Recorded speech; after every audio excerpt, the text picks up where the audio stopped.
સરપંચ હોય તો આવા.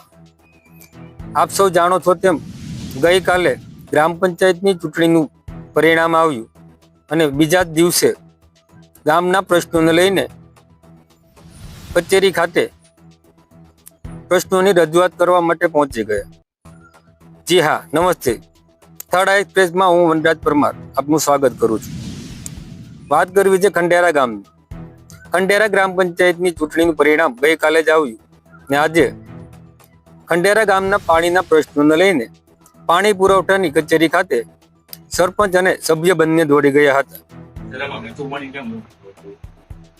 પાણી માટે તો જે પ્રોજેક્ટ ચાલે છે અહીંયા જે લાઈન છે આપવામાં આવે છે બરાબર એ સિવાય બાકી પ્રોજેક્ટ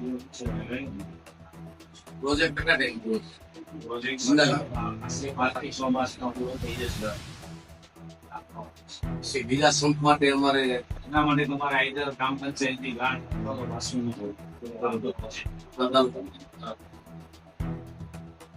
અમારી ટાઈમ નિસર્ગથી અમારી સિટીનો નિસર્ગ આપી તો તમે એક મિનિટ જે એનો સર્વે જોઈ દીધો થતો હોય તો અમને હાલ તો ટેકનિકલ જે સિસ્ટમ છે એ પ્રમાણે પાઇપલાઇન નાખવામાં આવેલી છે. છતાં જોઈ લઈશું એવું હશે તો શક્ય છે, બાકી કોઈ પાઇપલાઇન નથી.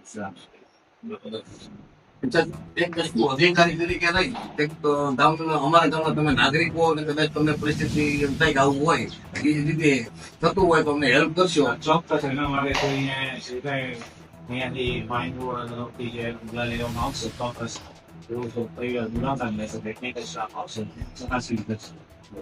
અને આજ છે બીજા નંબરમાં મને જે કૂવો છે એમાં પારે એવા રાત જીવ જંતુ મરી ગયેલા સફાઈ કરાવી છે. અને અમારો સંપ જે છે ને સફાઈ ની થઈ ગઈ. સંપમાં તો સૌથી પહેલા તમારે લોકોને ત્યાં કરાવવાની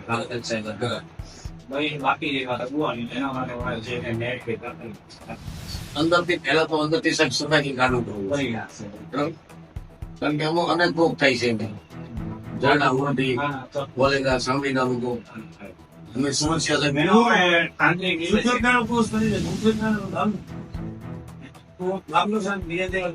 અત્યારે અમારે પાણી નથી આવતું કોઈ પડે છે.